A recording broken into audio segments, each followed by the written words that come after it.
Hi guys, welcome to this channel. I believe finance, science and psychology are the keys to better life. One step at a time, let's create a snowballing effect in our lives. Table of content. There are 5 different perspectives of human being. Selfish perspective due to self-selection. Social perspective that we need love and attachment. The industrious perspective that we need a goal to pursue. The social perspective, how sometimes our altruism allows us to sacrifice. The divine perspective, that we need elevation and connect to something bigger. We'll be covering the happiness formula and how to maximize our happiness level. How could we find flow in our life? Lastly, how to achieve harmony among all life aspects. The happiness formula. Studies about twins who grow up in 2 different families show that their characteristics are majorly determined by their genes rather than the family environment they grow up in. Determined by gene, the characteristic level of happiness is not a set point, but more of a potential range or probability distribution. There are 2 kinds of externals, which could affect our happiness level within the range: the conditions of our life and voluntary activities you choose to undertake. Conditions include facts about our life that you can't change, race, sex, age, disability, as well as things that you can, wealth, marital status, where you live. Voluntary activities, on the other hand, are the things that you choose to do, such as meditation, exercise, and learning a new skill. Therefore, we obtain the happiness formula H equals to S plus C plus V. The level of happiness that you experience, H, is determined by your biological set point S, plus the condition of your life C, plus the voluntary activities V you do. As ordinary person, instead of focusing solely on looking within ourselves, breaking attachments to the world, we could also change the condition C and choose to undertake certain voluntary exercises V to maximize our happiness level. For example, people who must adapt to new and chronic sources of noise, such as when a highway is built, never fully adapt. Therefore, moving away from the noise could boost your happiness. Furthermore, people who must adapt to longer commutes normally arrive at work with higher level of stress hormones.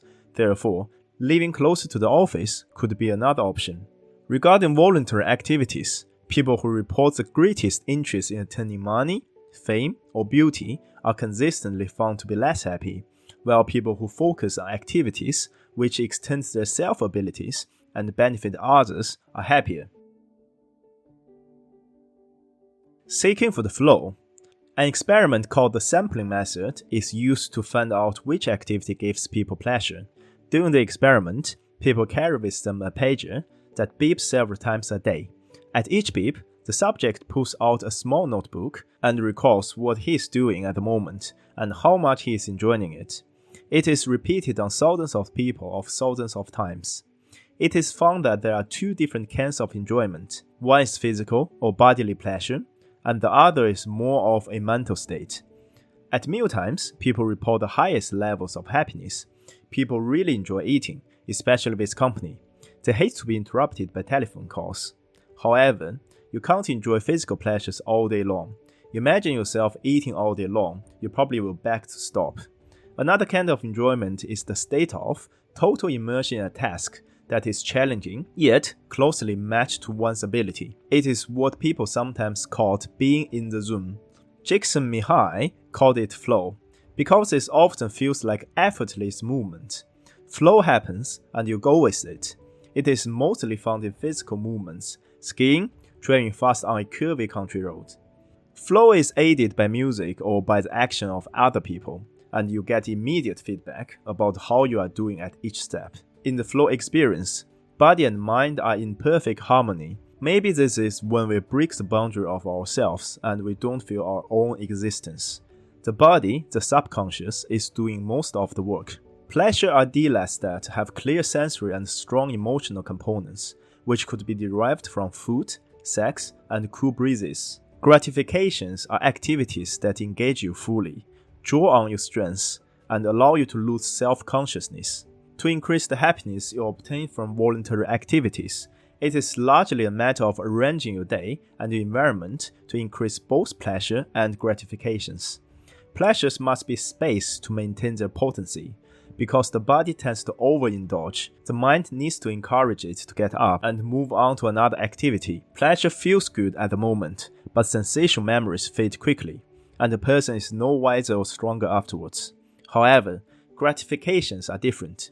They challenge us and make us extend ourselves. Gratifications often come from accomplishing something, learning something, or improving something. Lastly, people experience long-lasting improvements in mood from the kindness and gratitude activities. You can increase your happiness if you use your strengths, particularly in the service of strengthening connections, helping friends, and expressing gratitude to benefactors. The harmonious self. There is no God and no externally given meaning to life. Everything beyond tomorrow is a gift with no strings and no expectations. There is no test to hand in at the end of life, so there is no way to fail. What should I do to have a good, happy, fulfilling, and meaningful life? No man, woman, or child is an island. We are ultra-social creatures, and we can't be happy without having friends and secure attachment to other people. The second most important part is having and pursuing the right goals to create states of flows and engagements. You could refer to the previous part to understand what flow is. It's not enough just having friends and attachments. Aristotle used the metaphor that people are like archers who need a clear target at which to aim. We need to derive gratification from work. The gratification resides between the person and the environment. It's a matter of alignment. When doing good, doing high-quality work that produces something of use to others matches up with doing well, achieving wealth, and professional advancement.